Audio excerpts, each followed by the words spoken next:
Well, hello. It's good to be able to bring you another devotional video. And again, we're in Genesis, or I'm in Genesis this evening. And jumping right to the beginning, Genesis chapter 1.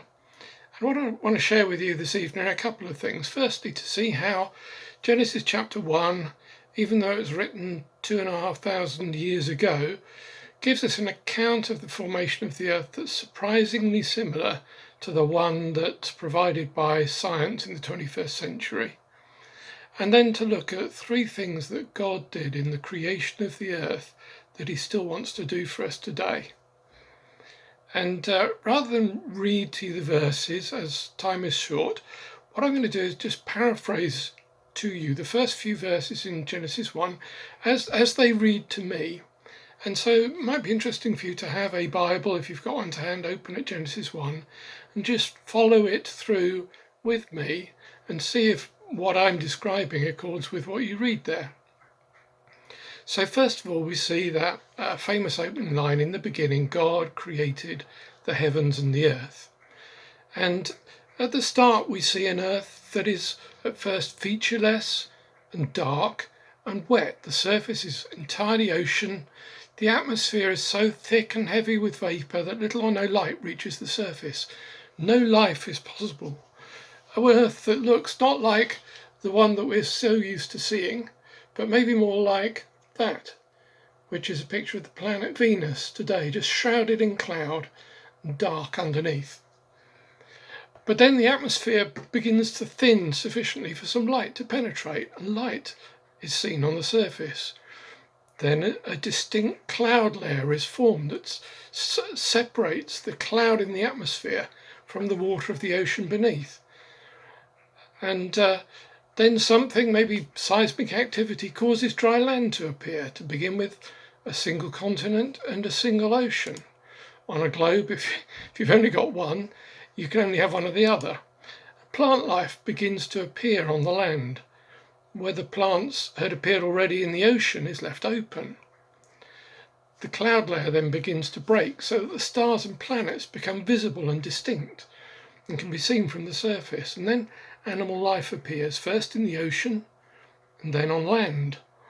And then finally, mankind appears. That's a very brief and succinct outline, but it's in broad agreement with a modern scientific account of the origin of the earth. So, some questions.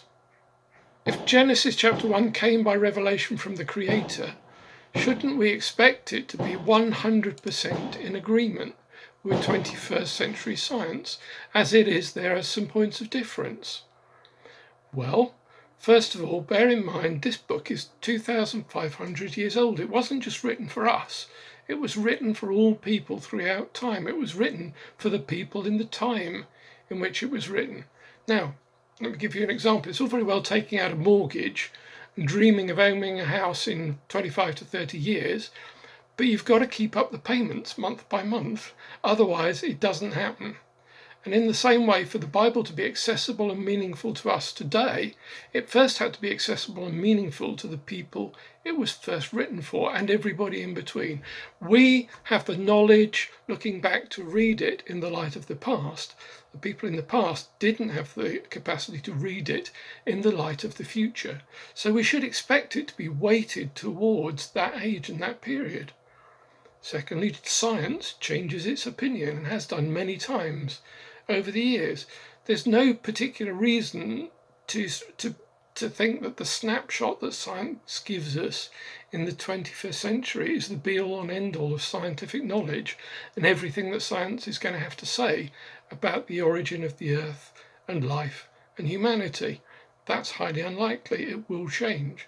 So we shouldn't expect what's written in the Bible to be a precise snapshot of what our science is telling us today, any more than the people of 100 years ago or 500 years ago had any right to expect that.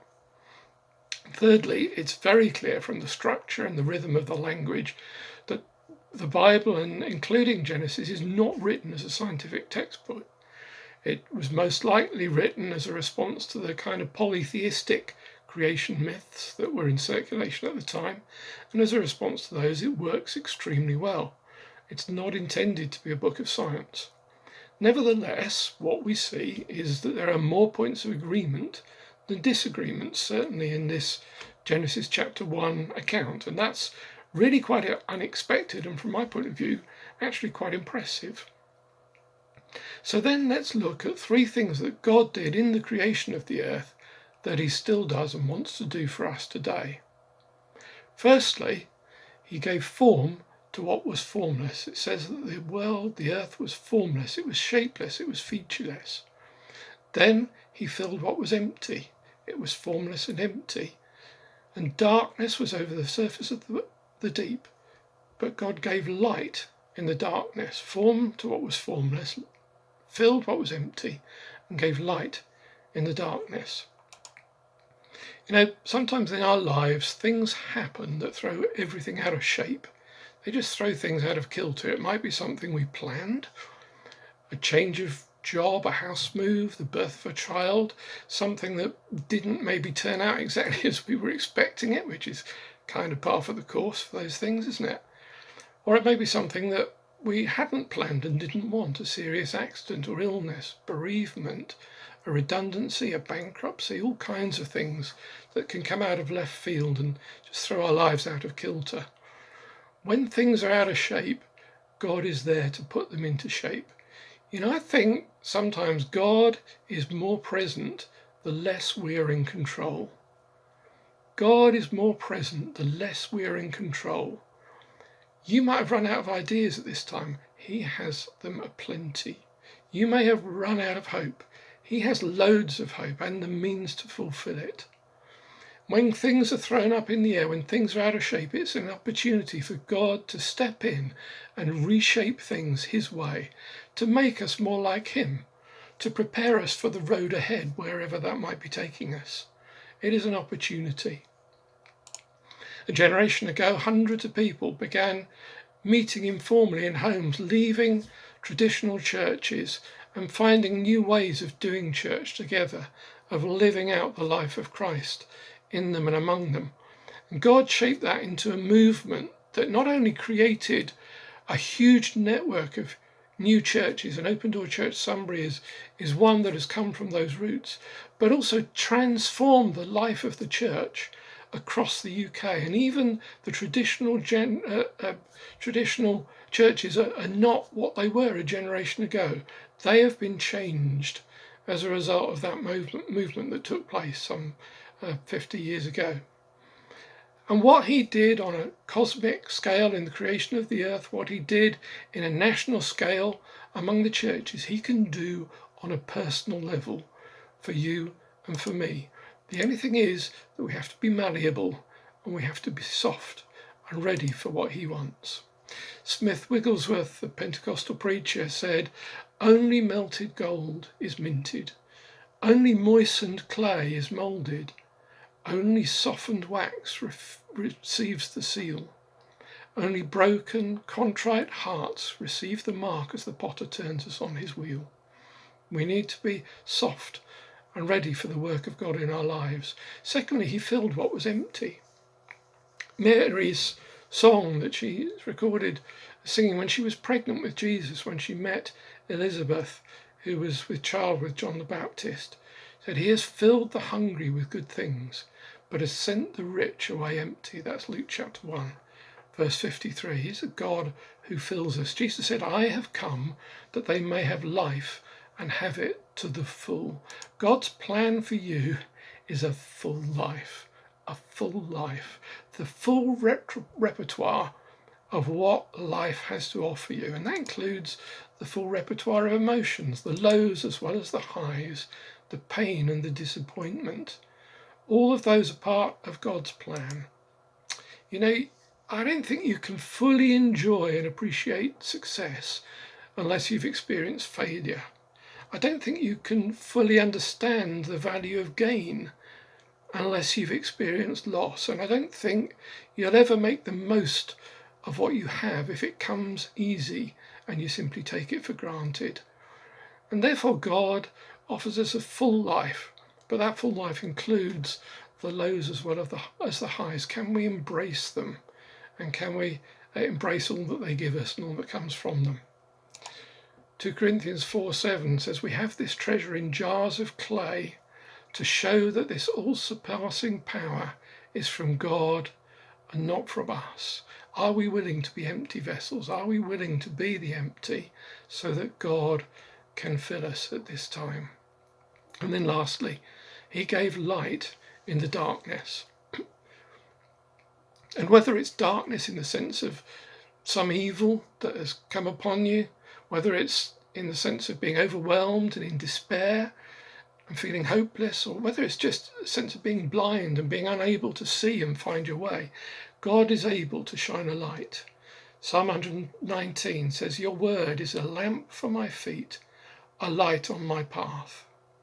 A few years ago, I was doing something that I really thought and believed was going to be my life's work, something I had a sense of the call of God on, and had done for a number of years, and I'd done it for a few years. And then the door closed and I was released, and there was no real opportunity to continue doing the same kind of thing. And I was kind of cast adrift. Before then, I'd always known where I was heading. That had changed once or twice, but I'd always had a sense of direction. I knew the direction of my life. Afterwards, I didn't, and in many ways, to some extent, I still don't. And it was like walking through a dark forest and not quite knowing where you were going.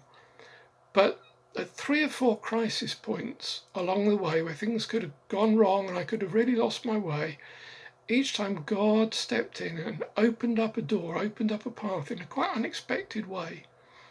And so it's been not so much a life of pursuing a goal and an objective, but of enjoying and seeking to enjoy the path along which God has led me. He gives us light, even in the darkness, and he gives us a way forward. There is a way, as the song said, there where there seems to be no way. There is a light in the darkness. There is a hope, an everlasting hope. There is a God who can help us. He gave form to what was formless. He filled what was empty. He gave light in the darkness, and he's still able to do those things for us today. So, Father in heaven, thank you for the lessons that we can learn from the earth that you created, this wonderful, beautiful, life-filled home that you gave us. Lord, we pray that what is formless in our lives, you will put your form upon. Lord, that what is empty, that you will fill with your grace and the good things that only you can give. And that where there is darkness, you will shine your light and lead us in the path ahead. Amen.